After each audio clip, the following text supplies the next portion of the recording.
Assalamu alaikum everyone. This is rule number 4 of my handbook, work in progress handbook for success, inshallah.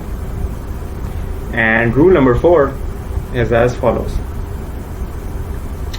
Every Rolls-Royce is made of nuts and bolts. Now I imagine rule number 4 does not sound familiar because I've phrased it myself. It is, however, a very well-known concept in economics, the social sciences, and philosophy, and perhaps numerous other disciplines where I haven't yet encountered it. Presently, I'm going to illustrate this concept by demonstrating to you its application in warfare and military strategy.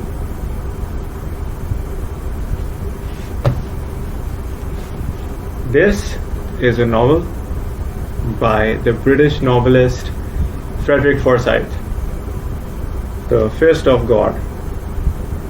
It is a fictional reenactment of the 1990 to 1991 Gulf War, where the Middle Eastern state of Iraq, under the leadership of Saddam Hussein, invaded and occupied neighboring Kuwait. The Kuwaiti locals put up a resistance, but Iraq at the time possessed, according to this book, the 4th largest standing army in the world, and the encounter was a complete mismatch. As a response, many Arabian states, most notably Saudi Arabia, allied with the US, the Brits, and several other Western states to form a coalition, an international coalition for the liberation of Kuwait.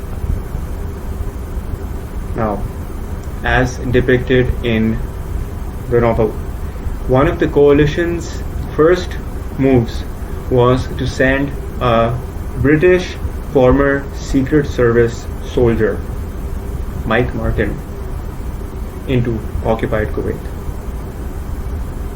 intercept Kuwaiti resistance fighters, and then train them in guerrilla warfare.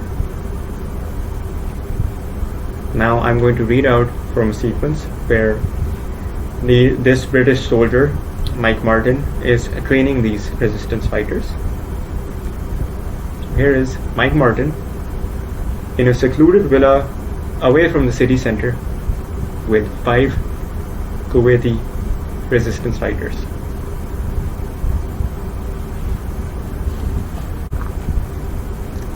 He asks them, "How well do you know your city?"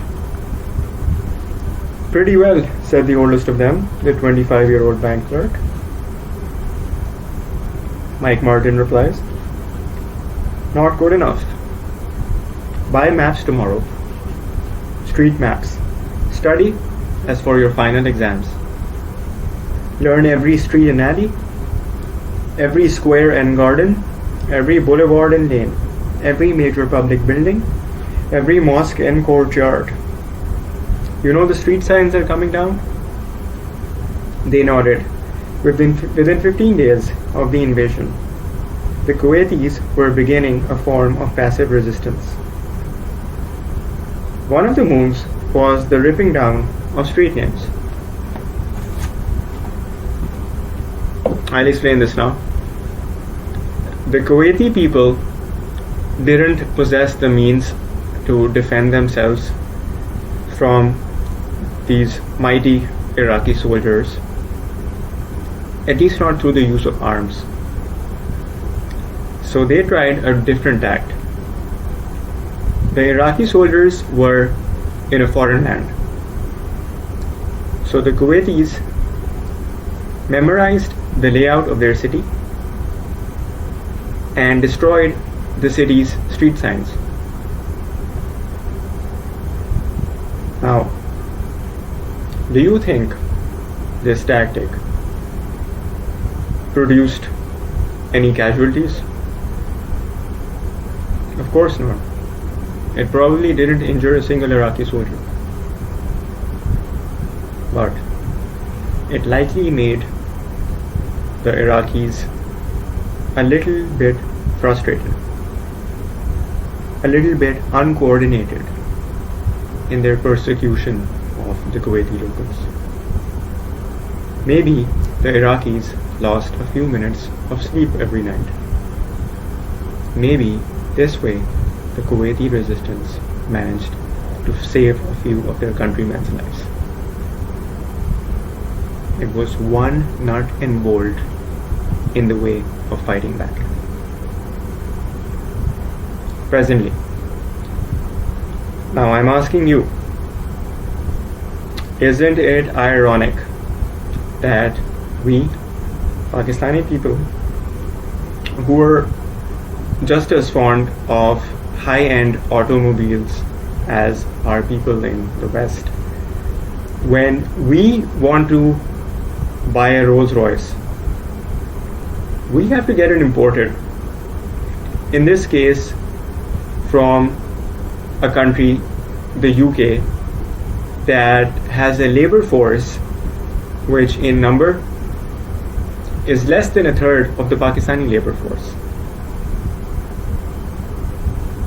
Isn't it ironic that I imagine you have never, just like I have never, seen a Pakistani taxi driver, on being given directions, refer to a roadmap just to ensure that he's charting the optimal course for wherever it is he's being asked to go.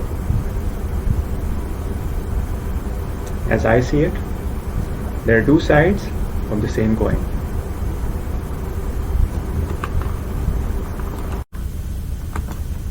Now, one thing I like to share with you is that it took me at least a month, and perhaps closer to 2 months, to figure out or locate a source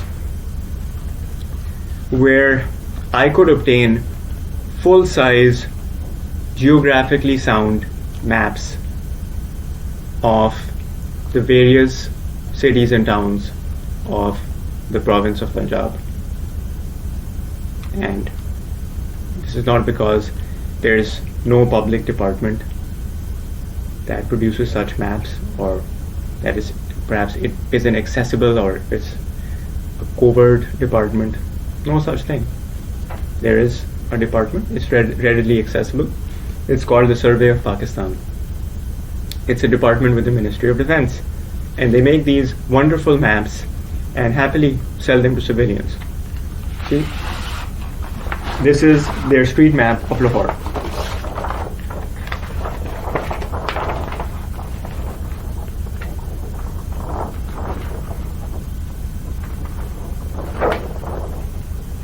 It's just 200 rupees. Now, what I'm saying is, it took me all this time because nobody I know knows or cares that such a department exists. What I'm saying is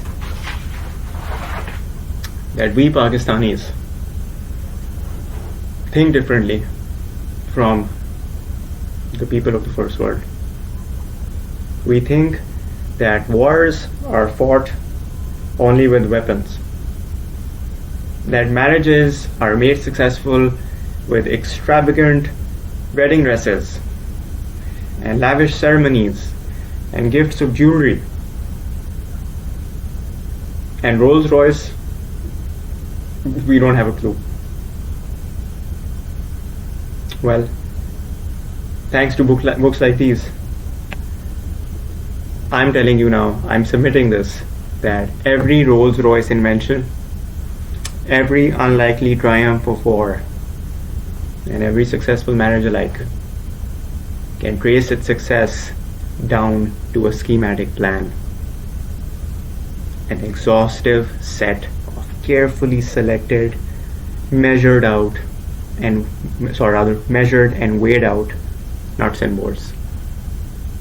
Sometimes hundreds, sometimes thousands of apparently useless nuts and bolts. Identify them, find them, grind them. Just please remember, you don't win over your wife's affection with road maps. You win over your wife's affection with a bouquet of flowers. There are different nuts and bolts for different occasions. And that's it for rule number 4.